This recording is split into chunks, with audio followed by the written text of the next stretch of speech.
So there. So there. So there. So there.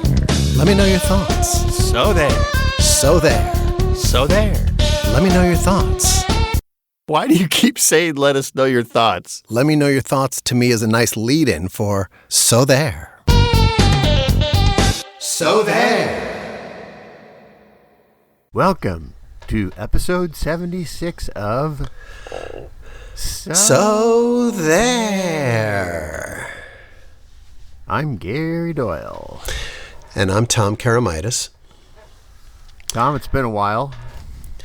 Yeah, you know, it's interesting. I went back to see, it's basically been 2.5 months since our last pod. And I went back to see if we set a record, if this was the longest gap. But no, we came much closer to 3 full months a couple of times. So we were getting close, but no record, unfortunately. And a lot has happened in 2.5 months, right? Yes. Like what? I can't think of anything. I can't think of anything in my life or in life that has happened. I guess nothing's happened. Life sometimes just gets in the way of so there.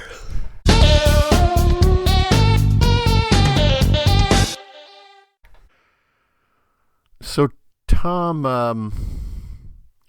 I have a bone to pick, and I would like to couch it in something that we call I decree. Yes, Tom, if I was elected king, I would decree that certain things just not happen. Do you want to know what one of those things is? Yes. Have you ever noticed people who say right after your every other sentence? Right? You mean like a verbal tick kind of thing? Yeah. Yeah, like, it's hot today, right? Someone who needs constant verbal affirmation of whatever they say. I think that's what it is. This French onion dip is amazing, right? I mean, it is. I think you hit, everybody needs affirmation that, yes, what you're saying is correct, right? Yeah, it's funny because it's kind of like the people who will all of they kind of make everything a question. They're going up on every statement. Yeah. We talked about that. Some people we knew at work would always do that. Yeah. Up talking. Yeah. And then we'll have it done by the 18th, and then we'll show it to the client on the 20th, and we'll have an internal on the 22nd. Exactly. I was triggered by this recently at work. They had a webinar about AI, right? No, you just did it. I did. Well, that's because it's top of mind. So, yeah. Tom, you're familiar with AI. Yes, I've heard of it. Right. So, they had somebody come in, an outside expert, to talk about AI, and that's useful, It's good, it's good to know about AI and learn as much as you can about it. So I attended the webinar, and I was triggered by the person in the webinar. She literally said right after every other sentence. It was like, AI is here, right? And we're all scared of it, right? But it's really about the prompts, right? How you structure the query is everything, right? You need to commit yourself to improving your AI skills, right? Commit to overcoming this roller coaster that we're living in, right? That's what it was. Did Gary Doyle suggest starting a drinking game during this thing? It would have been a good idea. It was at noon. Otherwise, yes. I did go home and drink heavily. Before I get off this is a similar topic. Another I think another word that's overused is amazing. Like, I send scripts to the account person. Amazing. Can you attend this meeting? Yes. Amazing. It's not really amazing. I don't know if I've witnessed that. That may be more a characteristic of one peculiar person you deal with, but I have not encountered that phenomenon. I think it's a right? phenomenon. Right? So there.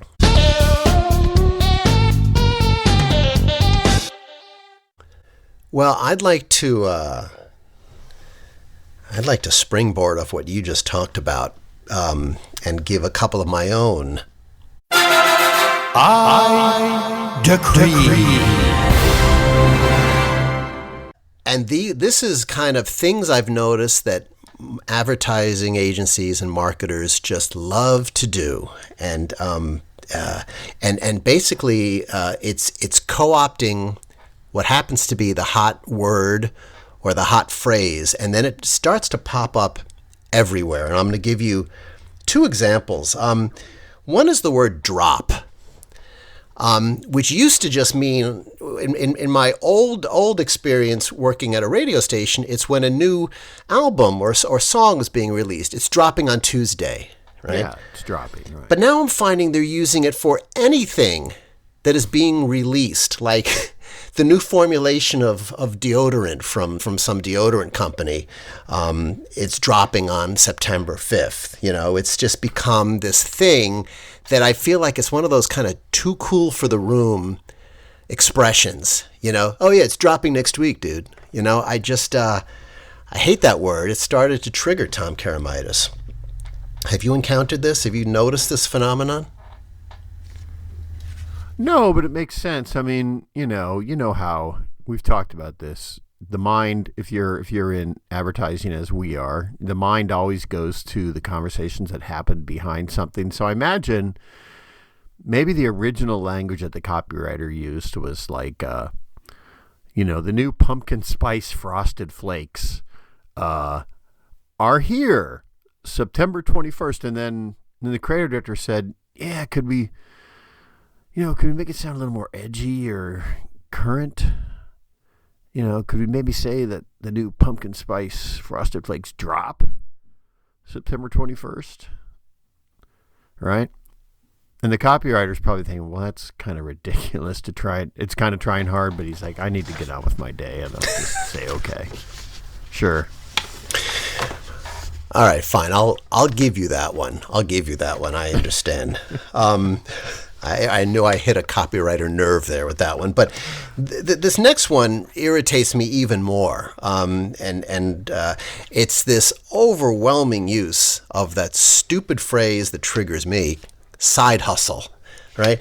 And I went and I looked up the word hustle, and one of the definitions of hustle is to earn one's living by illicit or unethical means.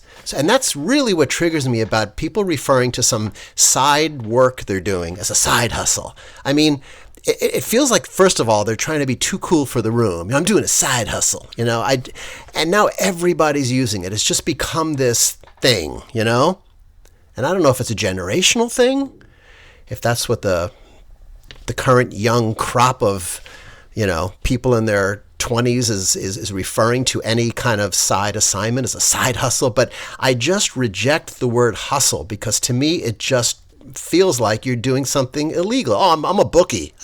If you're a bookie, okay, that's your side hustle, I guess. But if you're writing an ad for a landscaping company, that just doesn't strike me as something that you should call a side hustle. Yeah, it does have a certain ring to it, doesn't it? You're not just, making a little extra money on the side or moonlighting. It's my side hustle. Would Gary Doyle use the phrase side hustle in talking about some side project you might be doing? And no. I think it's ridiculous. Yeah, I don't know. It's a general culture of, hey, I got this going on, It's like, oh, I'm so busy. Oh my God. Right? I'm so busy. Right?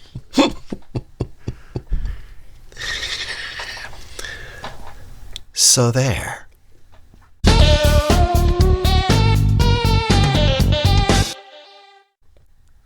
So Tom, I don't know. This is an open-ended question. I don't have anything in mind, but I was just curious. Now the holiday ads are here, right?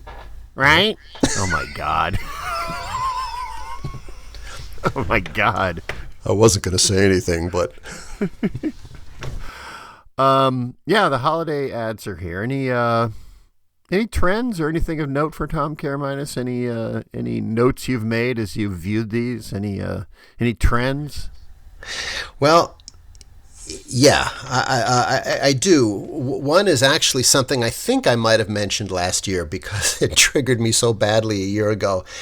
And you might have seen it. If not, I'm sure you will see it soon. You will see it soon. But there is a Lexus ad for Christmas. Oh no.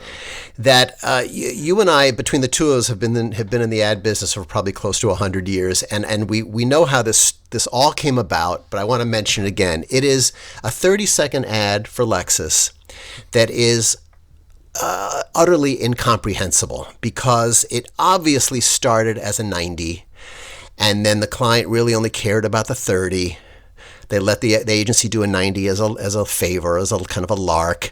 So then in cutting it down to a 30, they just decided to shorten every scene, and every scene is still in there. And it's this weird story about a little girl who writes a letter to Santa, and they try to drop the letter off at the post office, but the post office is closed, so mom drives out to some country road where their uncle is waiting for them, and he takes the letter, and he somehow goes and buys a piano and puts it in their house for Christmas morning. I'm not exaggerating. It is just, I feel like there's probably 20 scenes in this 30-second commercial, and it just makes me angry because I feel like you and I have probably been in the room so many times when the client says, yeah, you guys can cut a 60 or a 90, but we want to focus on the 30. That's where 95% of our media is. And the agency kind of says, yeah, fine. Good, we have a 90 for our reels. That's really all we cared about. And it just, I saw it again. They're running it again this year. And it is probably the worst example I've ever seen of something that makes no sense somehow getting on the air. Well, the editor probably tried to cut certain elements out of it, and the creators were like, we really like that thing where the old man buys the piano, man. And the editor would be like, well, couldn't she just write a letter to Santa and then, she gets her Lexus? But no, but the piano thing.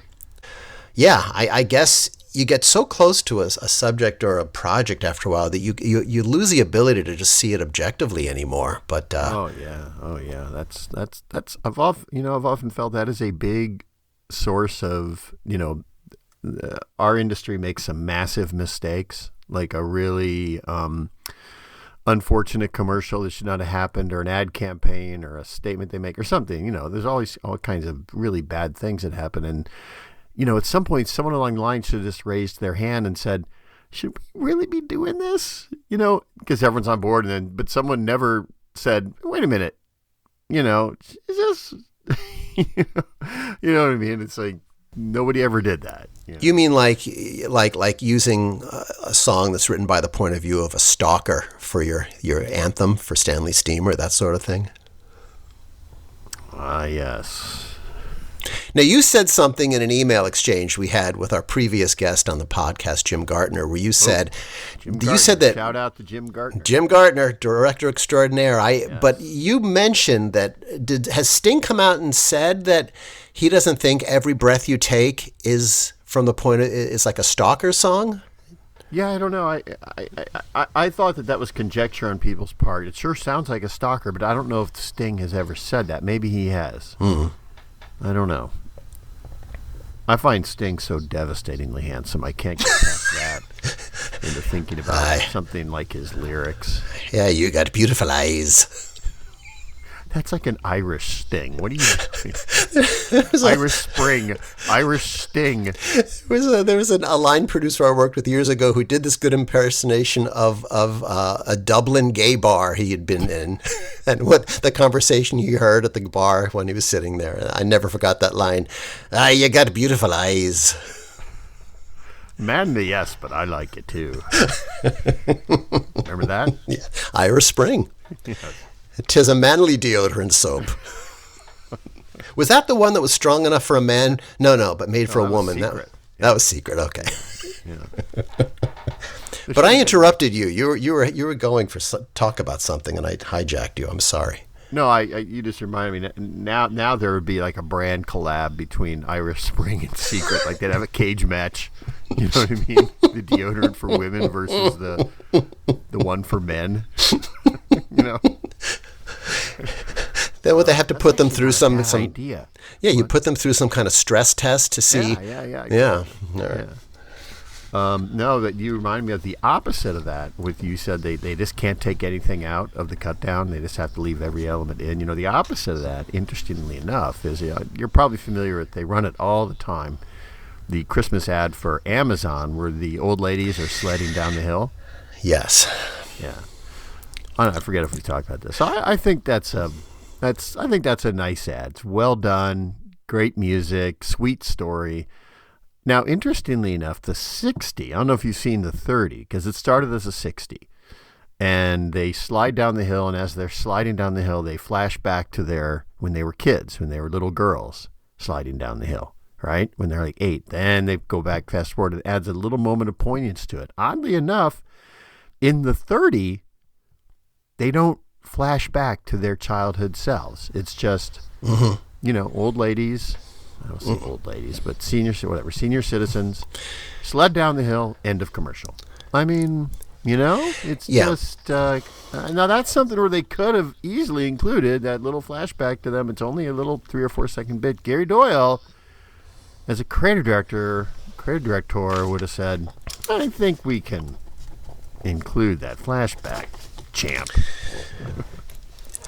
It's a very interesting case you bring up, because I actually the chief creative officer, I believe, of Amazon is a woman I used to work with at Leo Burnett named Jo Shoesmith. She worked with me on Hallmark. She's a delightful and very talented person. And she posted it on LinkedIn. And then a mutual friend of ours, Charlie Wickman, former Leo Burnett creative director, said, I love that spot. I look forward to seeing it every year. Great spot. And then, for me, and I try to figure out what it is.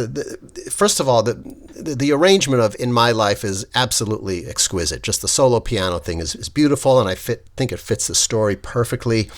But there is something about the commercial that just feels, I don't know if cloying is the wrong word, but it just, I'm very sensitive to when I feel like in commercials, they have old people do things that can look kind of silly, like, oh, look at them trying to act like young people. And I don't know, to me, it's just a fine line between something that feels like warm and genuine and something that just feels a little bit like it was kind of concocted in some meeting or something, and by people who don't really understand older people. I don't know, but there's something about it that bugs me a little bit, and I don't know what it is, because I know I'm definitely in the minority on this. Almost everybody I've talked to loves that spot, and it's beautifully done, but I just can't quite figure out what it is that misses the mark for me. Tom Karamitis doesn't feel like old people can sled down hills. They get these ass pads, right? I don't know. Ass pads. That could have been the tag at the end. Ass pads, $4.99 at Amazon. Black Friday sale. Black Friday sale. Ass pads. 6 for $12.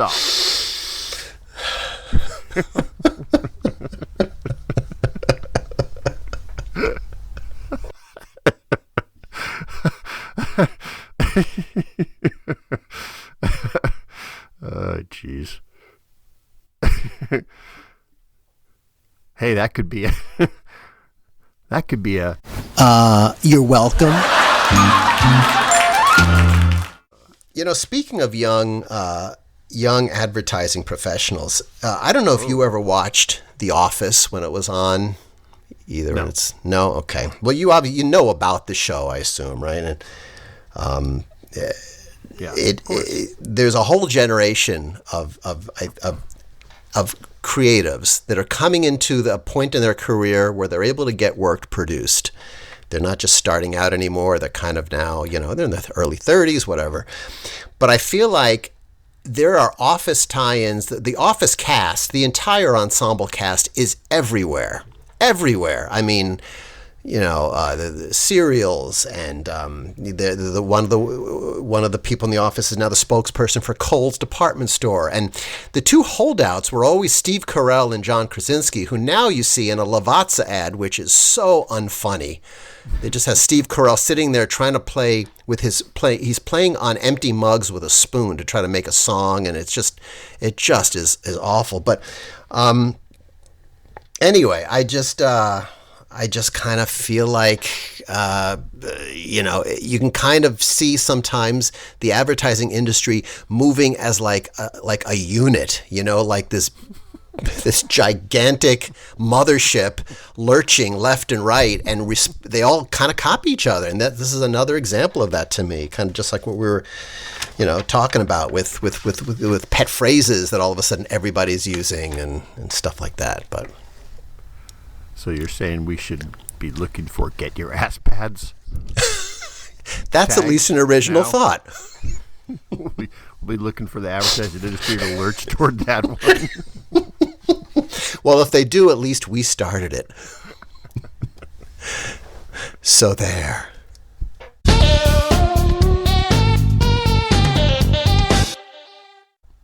Tom, as you know, we get a lot of mail. Yes, we do. We don't really. We got a lot of mail from one person, which we greatly appreciate. I'm going to pretend we get a lot of mail, and we sift through the pile of mail to read the gems. And this is a gem from a listener, as Tom said, frequently writes in, named Ellie. And she wrote in about our last episode, which nobody remembers, including us, because it was 3 months ago. But she wrote in about the episode, a very thoughtful letter. Would you like to hear it, Tom? I would love to. Dear Gary and Tom, I like how she got the order right. Congratulations on another compelling and somewhat spicy pod. Some assorted thoughts. 1, when you use this is in quotes, when you use your dishwasher, you feel like a dishwasher. This is a dig at Bosch, but I still think it's one of the great lines ever spoken on So There. I haven't used my dishwasher the same way since. That was in reference to Bosch's tagline we made fun of, which is, when you Bosch, you feel like a Bosch. That's right, and I misunderstood it because you feel like a boss, right, is what they're saying? Right. And so okay. Tom here might have extrapolated that to when you use your dishwasher, you feel like a dishwasher. Number 2, an idea for your future pod. Gary and Tom read aloud from their own idea notebooks, Larry David style. What's more vulnerable than a peach? Yeah. Mm-hmm. Number 3, Tom Karamitis' avoidance of anyone with a backpack at Planet Fitness is reminiscent of George Clooney in Up in the Air telling his protege never to get in the security line behind anyone with infants. Old people are worse. Their bodies are littered with hidden metal. It's true. It's very true. Okay. Lastly, this is not a video podcast. Do you think we should do a video podcast, Tom? Why? Everyone's doing this now. Everyone's putting their podcasts on video. I don't know why. I don't know why people would want to watch people talk. I guess Howard Stern has been doing it for years. But that's the thing now, is podcasts on YouTube. Yeah, the producer in me, my head starts to spin with, okay, how do we get cameras in both places, and how do we sync up the video? We might, to do it, I don't know. The people who do those, are they in the same place, or can they do it remotely? And there's, I think remotely. Wow. All right. I'll put it on my Christmas card list. I'm in my Christmas list. I'll let that be a challenge to you, son. I guess I'd have to shower and get dressed before we do our recording then. Number 4, finally, from Ellie's email. Number 4, I'd like to leave the below image for Gary Doyle. It explains the flood of inquiries about whether a Facebook Marketplace item is still available. It's not human stupidity. It's Facebook's default message, which is why everyone's sending it. But then again, maybe it's also human stupidity. Interesting. Ellie sent a picture of a plant with the message underneath it. Is this still available? Just because it's the I get it. Just because it's the default message doesn't mean one cannot override that and type their little message into the box. Doesn't take much effort. It's like those canned messages. Have you noticed now they have canned messages for happy birthday on Facebook? It's happy birthday. Yes, they give you followed by a few emojis like a party hat and yeah.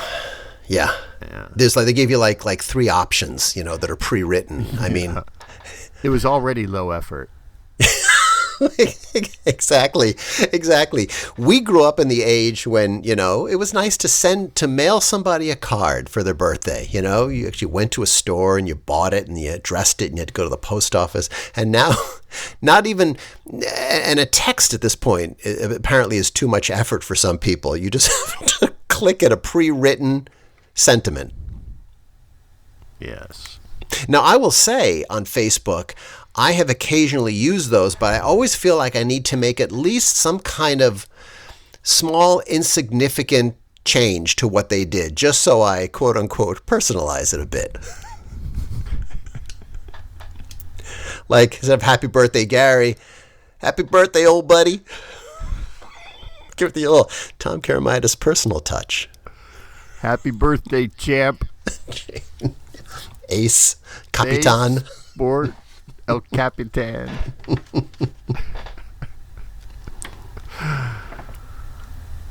You got anything else, Tom? I got loads of stuff, but why not save some for our Christmas at the Christmas Cabin podcast we do right before Christmas. Yeah, after we record this, I'm going to start packing. We're going to head up to the southern end of the North Woods of Minnesota to our cabin. Yes, and the roaring fire.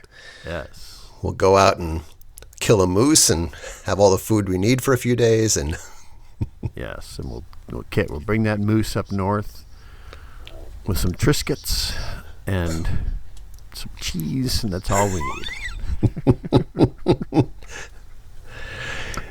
Just a reminder to everybody, we really, other than the one person, Ellie, who sends us pretty much an email after every episode, and we appreciate that. If any of the rest of you, or I should say the 2 of you who are listening to this, want to send us an email, we'd love it. So there@yahoo.com. Right? And for Gary Doyle, this is Tom Karamitis saying, so there.